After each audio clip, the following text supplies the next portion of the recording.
starts now. What is up, everybody from Sweep Nation? It's Rudy Campos Jr., of course, for Sweep the League TV.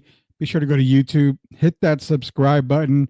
That way you can get all the notifications. All you got to do is search Sweep the League TV, hit subscribe, get those notifications ready. Why? You've got the granddaddy of them all, the big show, Sweep the League TV, Monday through Friday at 9 p.m. with myself and, of course, former NBA player Derek Irvin. Then you've got all the other great shows that surround us here. Sweep Unplugged, which we're doing right now. We have another great episode, another great guest for you. Also, the newly launched STL 316 Wrestling Podcast has already taken off. We've also got grading the market for all of your sports cards needs, collectibles needs. You got the Best Boys podcast about the hockey season. You know what? I guarantee you're going to find something at Sweep the League Network. Don't forget about I Am Refocused Radio with Shemaya Reed. So we got it all going on. And what do we have today? So I've been saying 2025, we start with everything. We started with fitness. We started with finance. Earlier today, we talked some MMA. We started to clear your mind with Brian Haidt when it came to the difference between stress and pressure. Well, what do we got today? If I painted you a picture of the mountains and everything and a great background, the last place a lot of us would think is Montana, but it could be quote unquote somewhere in Montana, as you can tell by the title of the show here. We're going to be talking about a movie coming out called Somewhere in Montana. It's in theaters right now, from what I'm not mistaken. But we got one of the stars. We're blessed to have a star and our first actor on Sweep Unplugged, and hopefully not the last time we get him on the show, because from my reports and for what I've seen, he's an up-and-coming actor who's got a brilliant and bright future. We got him now. Who am I talking about? It is Mr. Matt Drago here. Matt, welcome to Sweep Unplugged, man, and thank you for being with us here. Rudy, thank you so much for having me on your show. This is the first sports show that I've gotten to be on, and sports is my escape as an actor. I'm a huge LA sports fan, so looking forward to kind of diving deep into the two worlds, and just blessed to be on your show today. Yeah, we are blessed to have you. Being, the LA sports team, we are in San Antonio, so there's a little Laker, a little Spur rivalry from back in the day, but we're going to keep it as down the middle as possible. So talking to Matt Drago, first things first, you can go to mattdrago.com, get all the information on Matt. Really great guy to talk to. But the one thing we want to hit on first is the fact that there's a movie out. You've got a movie out called Somewhere in Montana, star-studded cast. It's you, it's Michelle Hurd, it's Graham McTavish. Now, Michelle Hurd, I know from Star Trek, I believe, if I'm not mistaken. Yep. Picard. Okay, so there we go. We got Michelle Hurd. Then you got Graham McTavish. This is the science fiction part. As you can see above me, I've got some comic books. I remember him as King Atlan in the first Aquaman. So that kind of gets the nerd juice flowing with me on that. But nonetheless, you are also a star for Somewhere in Montana. And like I said, I was reading some stuff on you, and one of the things I did read was you're an up and coming actor. You've got a very bright future. You're going to be a name to watch when it comes to Hollywood. But talk to us about Somewhere in Montana, because I was looking at the trailer and I said, this is definitely a movie that we've got to check out ASAP. Absolutely, Rudy. I mean, it is a story of the times. It's a pivotal story of the times, and I'm just so blessed to be a part of it. We talk about this all the time as actors when we're up and coming, because a lot of people look at it from the outside in as the big break or the booking or whatever. But and yes, there is that part of it. But I was just so blessed to be a part of this real ensemble collaboration and this really important story of the times. Essentially what we're looking at as a storyline is I play a West Coast director, Fabian Verdugo, and I need this location to shoot my last scenes in my film. And it's a legacy piece for me. It's something that I've been working towards my whole life. And I run into a Montana rancher played by my friend Graham McTavish. And our our energies just clash. And isn't that where we are right now as a society, where we just don't see eye to eye? We are instantly judging each other. Brandon Smith, the writer and the director of this, wrote such a masterpiece in this script because it's two people that wouldn't normally be in the same room together, and we're put in an impossible situation, and we need to work our way out of it. And what a great story to tell. The energies of our two characters are very on opposite ends of the spectrum. I'm a passionate director, and I'll go down with my ship. I say this all the time, being from Los Angeles. Dreamers are fighters. Don't sleep on dreamers. We are fighters, and that is something that I took to heart when I started crafting the character from the ground up in Fabian. And John, I mean, working with Graham, the ultimate pro, the ultimate collaborator. He's so subtle and specific with what he does in this role as a Montana rancher. We both worked in opposite ends of the spectrum. He actually went to Montana and spent a week there, just to take it in, because a lot of people in Montana, they don't have the quick paced life that we do in cities, right? And a lot of short conversations. So it's very succinct, but his legacy is his ranch. And so I need his ranch as my location for the film. And he needs the money from my film in order to continue his ranch, because he's at a very rock and a hard place situation with not being able to afford the payments on the ranch anymore. So we are both, in a very vulnerable state, and we need each other, right? And that's a great story to tell. And as it stands, it just becomes a story of finding what I consider the highest form of love in mutual respect. But we battle. Brandon it really wrote such a dynamic piece in this film, because we are both the protagonists and the antagonists of our own story. And I think that is very true of where we are as a society in this country right now. So Somewhere in Montana, in theaters now, eventually will go to streaming and VOD, but it is a conversation piece. So if there is a theater near you, give indies a chance right now. Human stories matter. I never thought I'd be saying that up against the machine and AI and all these big budget things, but and those are great too. But indie stories are kind of where film started, and we are just so proud as a cast and crew to put this big story out there in a time where I feel like it's really necessary.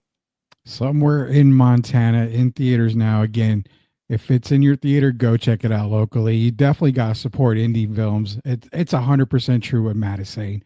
Supporting the indie films. I mean, think about it in baseball terms or in sports terms.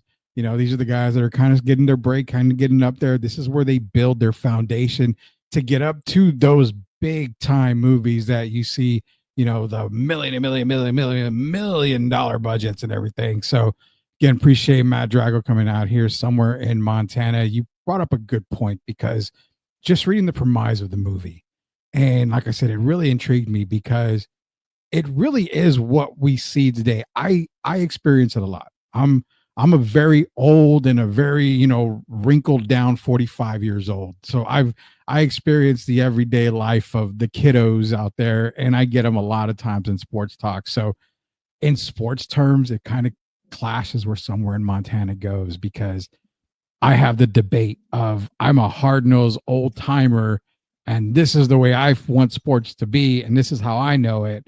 Similar to what Graham McTavish's character is, and you've got a younger guy coming in. No, I need to do it this way. It needs to be done this way. I need this. This is the way it should go.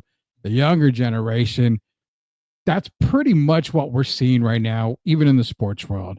So the one thing about Somewhere in Montana between those two characters is the one word that I think you're trying to get at, and what we're talking about. Eventually, you got to come to a compromise. Eventually, you've got to figure out, because there's no more arguing.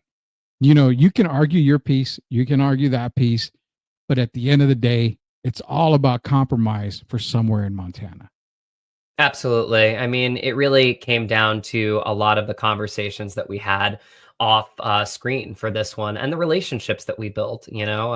I'm very fortunate that Graham as we left set, I mean, we had such a camaraderie together, and we knew that we were telling this big story together. He's the first person that ever called me mate. I've never been called mate before, right? And it just is that sign of like a camaraderie. A lot of the conversations that we had, because we a lot of the cast and crew, like, we hung out with each other. We couldn't get enough of each other. It felt very early on like a story that was bigger than all of us. But in telling it with Graham, we have this one scene in the film that's 10 pages, and it's just the two of us. And that's not done in modern cinema very often, right?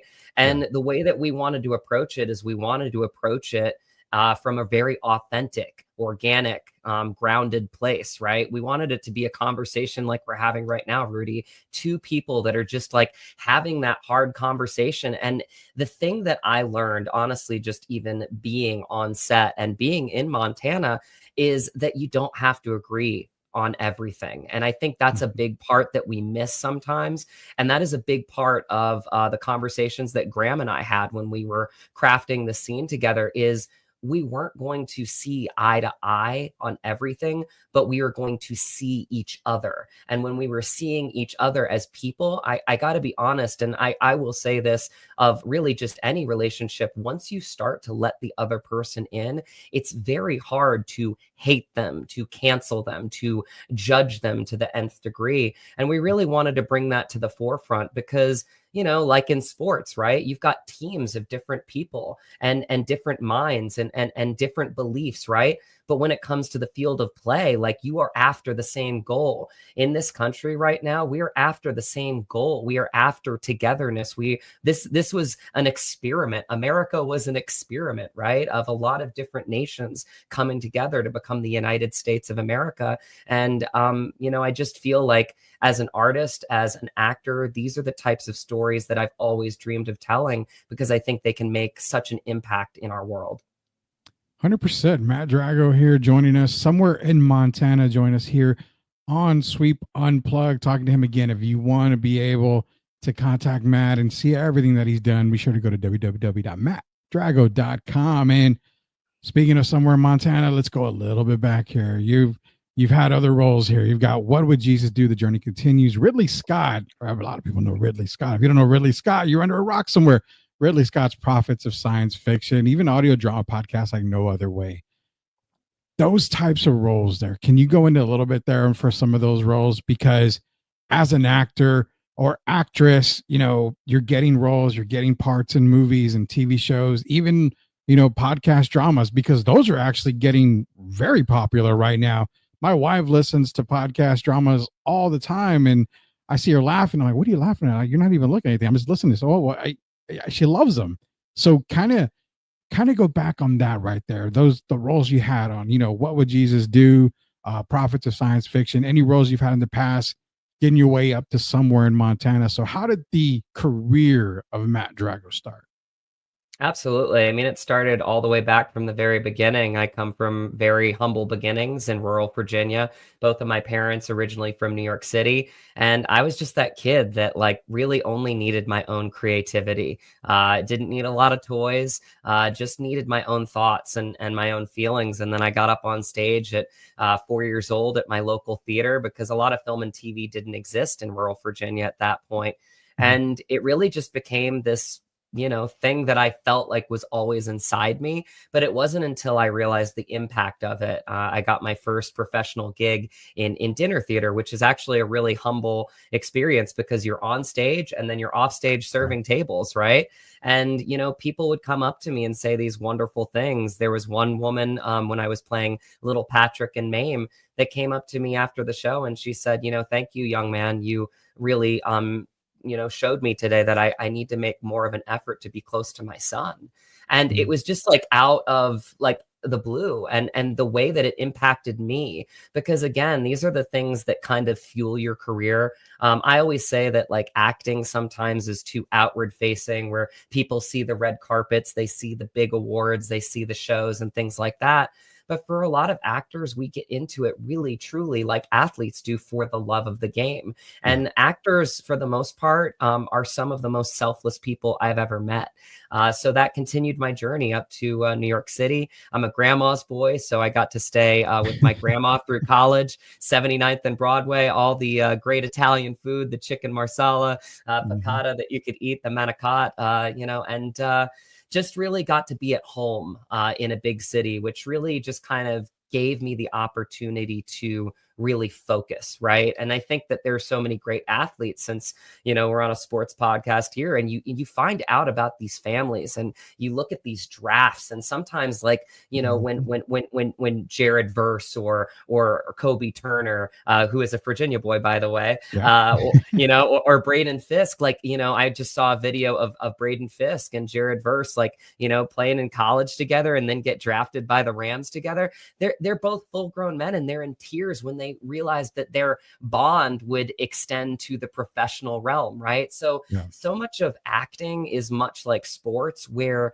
it's relationships. It's about the people. It's not about the bookings. It's about the people, the relationships. And I feel like the more that you give back to people, the more that you receive. And this role for me, I'll open up about exactly how I got it. It was because of a relationship I had with somebody that I was working with at my local restaurant. Shout out to Zuzu Weingart and Kyle. I essentially had an agent, and she needed an agent, and I'm always a pay it forward kind of guy. So I said, why don't you give my agent a call? She did. She signed with my agent, and then she moved back to Montana from California. And a couple of years later, she called me up and she said, hey, I just read my friend Brandon's script, and every time I see the lead character, I see your face.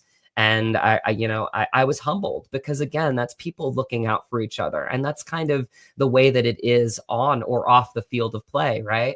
And it was just this extraordinary thing where I just put myself on tape and, left it to the powers that be. But I felt very early on with this script specifically, because I read it 3 times before I ever put myself on tape for it, that I just felt the need to, put myself out there and be curious, because I, as an actor, this is the kind of project that I'd always dreamed of being a part of.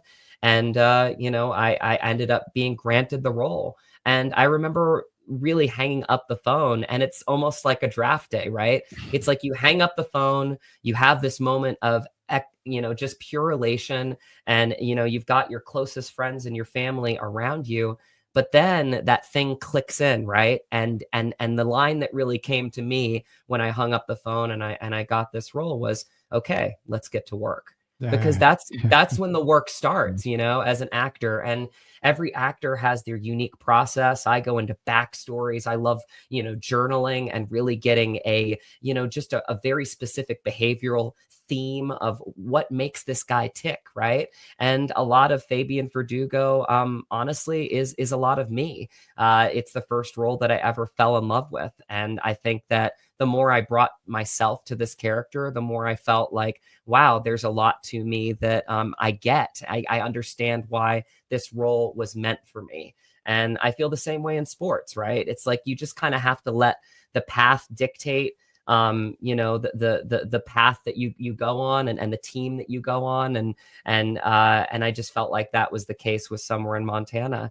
And it's just been a joy, because again, this is a story and a film that I've always dreamed of being a part of. You hit it right on the head, the nail on the head right there, because when you said it, when you had mentioned, say, Jared Verse getting that phone call, hey, you've been drafted to the Rams. And of course, you get the tears in your eyes. You get the families patting you on the back. Everybody's excited. And when you were talking about that, the first thing that hit me was when they hang up the phone, it's okay. I'm crying. I'm soaking in the moment, but it's get to work. Just like you said. And I thought, I'm going to ask Matt here, with the first words out of your mouth, it's time to get to work. You just kind of clarified it for me right there, that it is exactly like sports when you get that phone call. Hey, Matt, this opportunity, this role is yours. You got the job. You soak it all in. It's time to get to work. We're talking to Matt Drago. The thing about being an actor is this, who is from a guy who's not an actor. I mean, I did a pre-K play one time where I was Rudolph the Red-Nosed Reindeer, and just because my name is Rudy, they figured, well, he would make a really good Rudolph. And I don't understand that. But as an actor, from the person on the outside, I have a lot of respect. Like I have respect for sports guys because I played sports. But when it comes to acting, you do not even a magnificent job, a superb job, maybe even more, a life changing job, because you're always going to hit one person so deep. And I know that for me, there's been a lot of times I've watched the movie and I'm like, wow, that was me. I'm going through that right there. When you take a role on, is that something that you have in the back of your mind? Like, this is where I'm going to try to reach people with this role because I know that I'm hitting a lot of different people. They're going to see this role, they're going to see this movie and think, you know what? That's me. I can make the same change as Matt did in that role, like he did in the movie. How much of a personal aspect does it go when you do a lot of these scenes and a lot of these characters that you're doing in movies and all? Yeah, that's a great thought. I mean, I think there's two parts of it. I think it's like kind of yes and no. I think yes is the, foundation really that has already been bestowed upon you within the story, within the words, right? And Mm. you take a lot, you glean a lot from that. That would be similar to a franchise, right? Your strength is your foundation, and your foundation in film is your words for the most part, because I always say that actors should do most of their work in pre-production. Much like in sports, champions are made in practice, right? Mm-hmm. Champions are made off Oh the yeah. field of play. It's all those reps. So it's a very similar thing with acting, is that we have to find what our process is that makes us tick. And so I think, like, to your point, I think a lot of it is just kind of based in the foundation of that. But I think you have to find your own ways to create that, because again, when you're building that character and you're starting to understand, how he clicks, and you have that process as an actor, then the most interesting part happens, right? And that's essentially game time, right? And Mm-hmm. that's when you kind of literally let all of that go away and you just are in the moment. And when you're in the moment and you have great players around you, because again, actors are called players too, Right. there's nothing like it, because you don't know what's going to happen. You don't know if that ball, is going to be caught in the snow. You don't know if, you'll get that footing for, that play, that sack, or be able to rush the line just right, And so I feel like a lot of acting, because I'm such a lover of sports, it's very synergistic, in the ways that, the best parts of art are almost the best parts of sports, is the unknown. And so I think the control that you have is the work, is the preparation, and then when you get to set, you're around your people and it's game time. Awesome. Talking to the star of Somewhere in Montana, Matt Drago here on Sweep Unplugged. You want to get the content, definitely go to Sweep the League TV on YouTube. Hit that subscribe button. Sports wise, man, let's take you out of your comfort zone here, which is the acting part, and let's dive into sports. You're talking about LA sports. You're a big LA sports guy. Yeah. We only have one team in San Antonio, and that's the Spurs, which doesn't have equal amount of Laker titles, but we're getting there. Eventually, we're getting there. Sport wise, give me some LA sports players. If you've got entire teams, give me the background on Matt Drago's sports mind here so we can kind of dive in there and see, was he a Showtime fan of the Lakers? Was he Kobe and Shaq? I mean, does he go as far back as say, I didn't quite see him, but I know about Eric Dickerson in the Ram days? Or are you just mesmerized by Shohei Otani's 50-50 season? What drives Matt on the sports side of things? All of the above. And I had tickets actually to game 6 of the World Series, but it didn't Oh happen. man. So I would have been there for that. Yeah, all of the above, all of those great stories, all of those great franchises. But, since the Rams are current for where we're at right now, I got to be honest, growing up, actually being a Yankee fan, believe it or not, because they were my hometown for a while. Yeah. And honestly, I say this all the time. Like, I just feel like with the new stadium, they lost a lot of the heart of what that franchise is about. And Yeah. I was a season ticket holder. A lot of people don't know this, but a lot of people that were season ticket holders in my section behind home plate. Again, I went with my dad. We had those 2 tickets behind home plate. We lost all our postseason priority with the new stadium, and it really was heartbreaking. A lot of the, kids and families that we grew up with in our section no longer could afford those tickets. We were Yeah. put out all the way out in right field, and it just kind of lost that je ne sais quoi as a team for me, because I felt like they, kind of screwed us over, right? So it kind of hurt. Right. It was kind of a interesting time in my life because it was a time where I felt like maybe I needed to move anyway. And so I moved to LA, and I realized the strength in LA because I think LA as a city is still very underrated. I think with what we're going through right now with the wildfires, I mean, Yeah. LA is strong. There are a lot of really strong people here, and don't sleep on dreamers, because again, dreamers are fighters. I know this of me.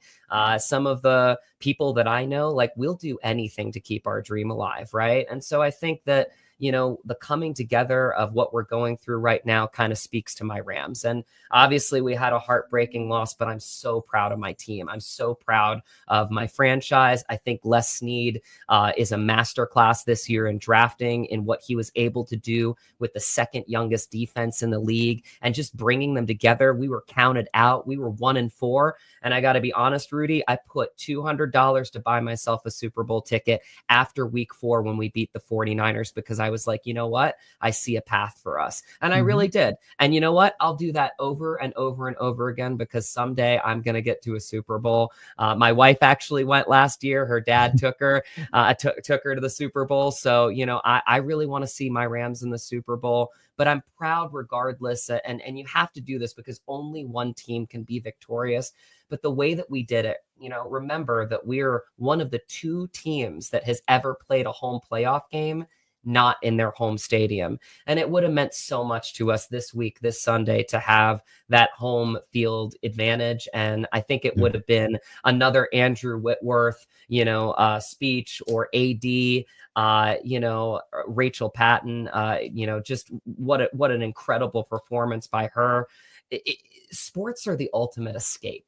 And as an artist, they're my ultimate escape. And I think one thing that can really be understated or overstated is how much sports and sports franchises can lift whole cities up, because they give people an escape and they give people. So I don't like to be the kind of person that hates on other people's teams, because I respect that a lot of them are from there, and it's built into the tapestry of who they are, right? And it's what they escape to every Sunday, or, maybe, for the national pastime, or on the ice, or on the court, whatever it may be. So I respect that part of it. I don't really like the online banter that gets ugly. I like it to be all positive. There was one person recently that came at me, and I'm like, dude, like our city's on fire right now. Like, I'm just embracing the fact that I'm proud of my team. Like, you don't have to come at me and gloat that your team won. I think it's a little childish, honestly,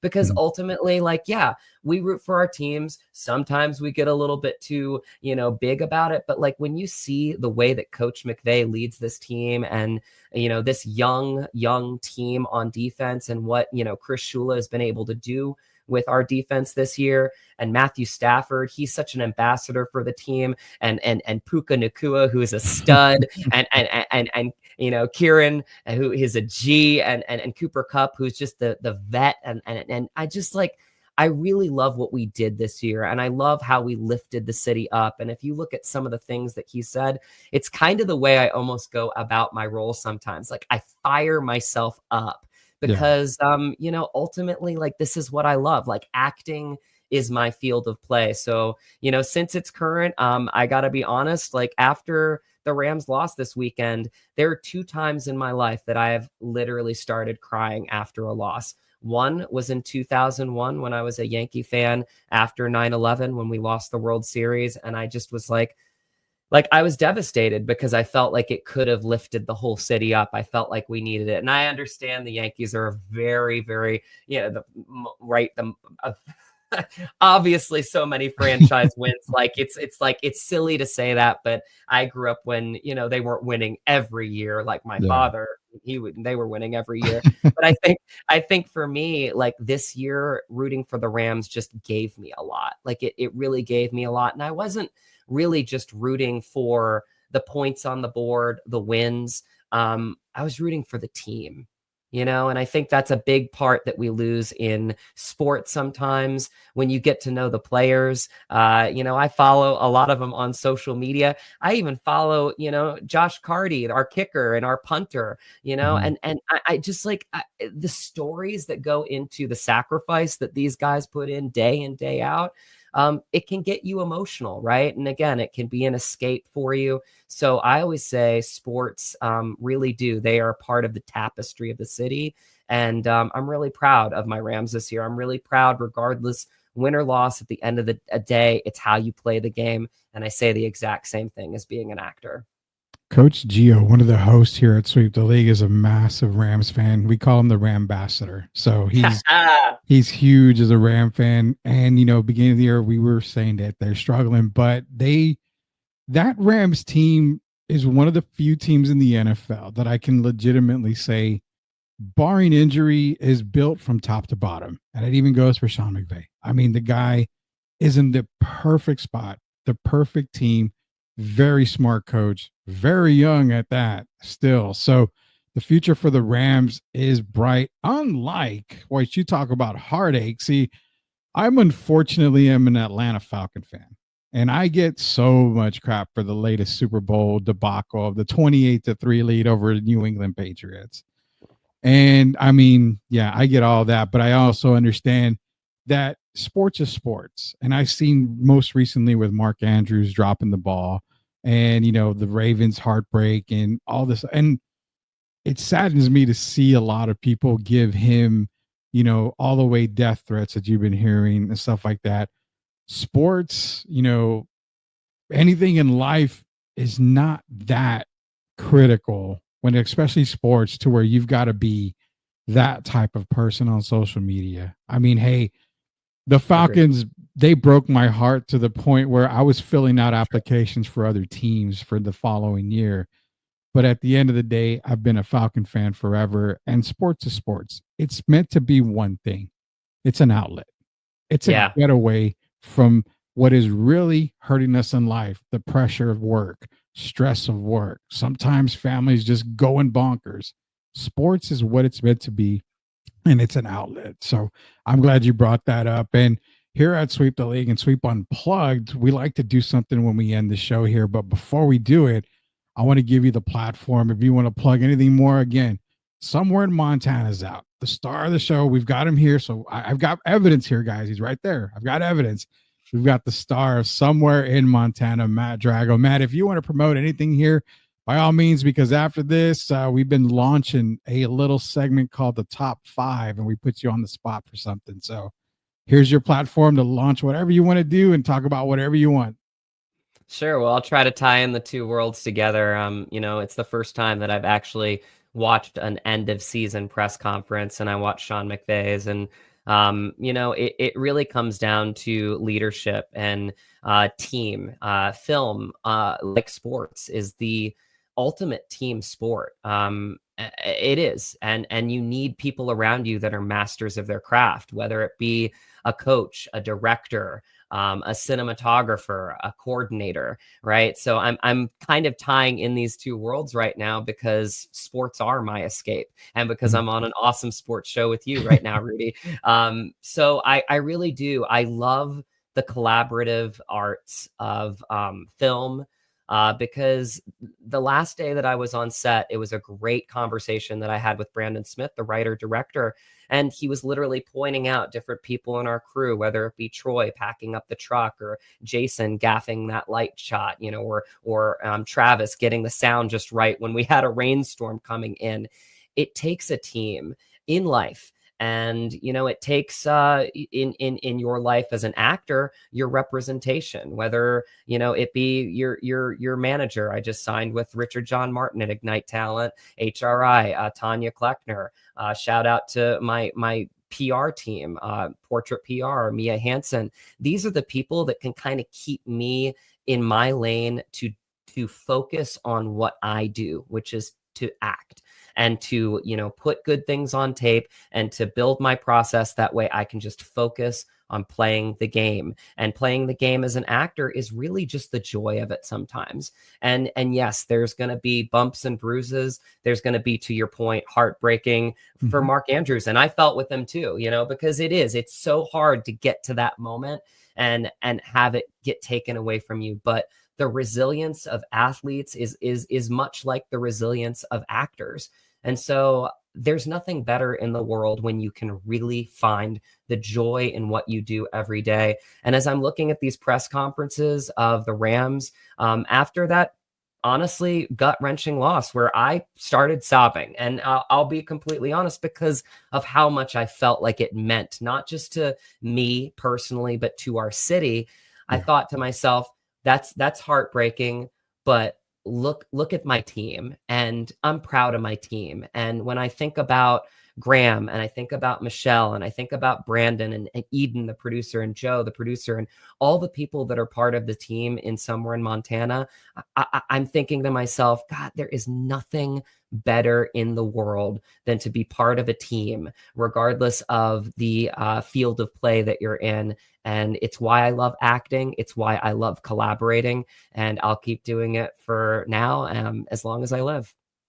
Those are the words of Matt Drago, Somewhere in Montana, star of Somewhere in Montana. I could not have said it better myself.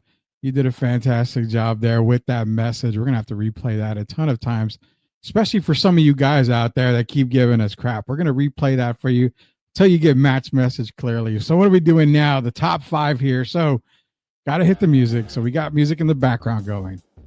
And here we go. This past week, actually, was it this week? Yeah, this past week, Matt. Got a phone call from former NBA player and brother of George Gervin, Derek Gervin, who's a host on Sweep the League. He goes, can you name me your top 5 actors of all time? And I said, yeah, no problem. Hour and a half later, I'm like, I can't. There's no way. It's impossible to get the top 5 actors. So what do we do? Talk about it on the show. He drops his, I drop mine. We have another local guy, Jeff Garcia. Shout out to him for Locked On Spurs. He's a big guy like me as far as entertainment does. He could barely do it. So I figured we got Matt coming on. Let me put Matt on the spot. He's an actor. He does more than all of us here when it comes to acting. So your top 5 actors on Sweep Unplugged. Matt, the floor is yours. The pressure is on. Oh man, it probably ebbs and flows for me, but Pacino and De Niro are 2 actors that I've always looked up to, and what they do and the work that they do and the subtlety and the depth of their work for an actor has always inspired me. It's always given me a lot to learn from. I find myself looking at their scenes on repeat a lot, because of just how taken I am with the just pure depth of their work in anything, right? So I gotta put those kind of at the top of my Mount Everest, so to speak. Then I love the Rocky movies. I grew up on the Rocky movies. There's a great villain, by the way, in Rocky 4. What's his last name again? Drago. Ivan Drago. Definitely know him. So I got the same name. I'm the Sicilian version. It's one of my favorite movies, ironically. I happen to have the same name. I actually almost booked a role with Dolph Lundgren, and I probably would have been the first thing I said on set was Ivan Drago, Matt Drago, and I would have said Drago even though I pronounced it Drago. But that's definitely all the Rockies, Sylvester Stallone. Again, those movies fire me up.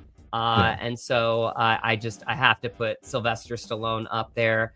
Tom Hanks, the subtlety of him, the craft is incredible. How he puts it on a dime is mesmerizing. I could watch him do anything, and there's just, gosh, the fifth one is going to be tough because there's a lot of them for me. Exactly. Yeah. But the great Robin Williams comes to mind right now. Yeah. I've been thinking a lot of, just the incredible roles. Specifically, two of my favorites are Hook and Mrs. Doubtfire, and just how he brings it out. And again, the subtlety, the depth of his work just really connects with me on a deeper level. But I could name more. I mean, Martin Short, Steve Martin, just their comedic chops, but also, again, I don't know, again, I could keep going. But acting is really wonderful, because what you can do as an actor, almost like you can do with an athlete, is you can study different people's crafts. And it's like AD, right? It's like I saw Jared Verse practice with him one day, and I'm like, okay, Jared Verse is going to be good because he's got somebody good around him. So I feel like actors can do the same thing, and drawing the little nuances that we love about some of our favorite actors and adopting them, and trying to emulate them in the best way that we can. I told you it was difficult, man. You're thinking, I've got 5. Well, wait a minute. No, I've got 10. Oh, I can't break it down. It's too many. Because, I mean, you've got the lengths of like Tom Cruise. Denzel Washington was a very popular one in the top 5. I mean, you start naming guys and you're like, how did I missed him? I know. Yeah, it's like, oh my God, let me take no, you can't take them out. These are the top 5. So yeah, it's always a tough call when it comes to the top 5 here on Sweep the League. Matt, I appreciate you joining us here on Sweep the League. Again, be sure to check out Somewhere in Montana, star Matt Drago. Definitely a very, very, very uplifting film. Very good film for you to get out there to the theater or watch. It's going to be on video on demand, VOD actually, and streaming here pretty soon. But to get a hold of Matt Drago, mattdrago.com. Great guest, as you can tell. One of the best guests that we've had here on Sweep the League and Sweep Unplugged. So, Matt, I really appreciate you joining us here today. And I'm going to go check it out. I'm going to convince the wife. Today's the anniversary, our wedding anniversary. So I'm going to be happy anniversary. Yes. Thank you. I'm going to talk. Let's see if we can find it in the theater here, because I definitely want to check it out. But do what I do. Check it out. Support Matt Drago, Somewhere in Montana. And again, appreciate you joining us here on Sweep Unplugged. And before we go, like we always say, until we sweep the league again, we'll see you later, knuckleheads.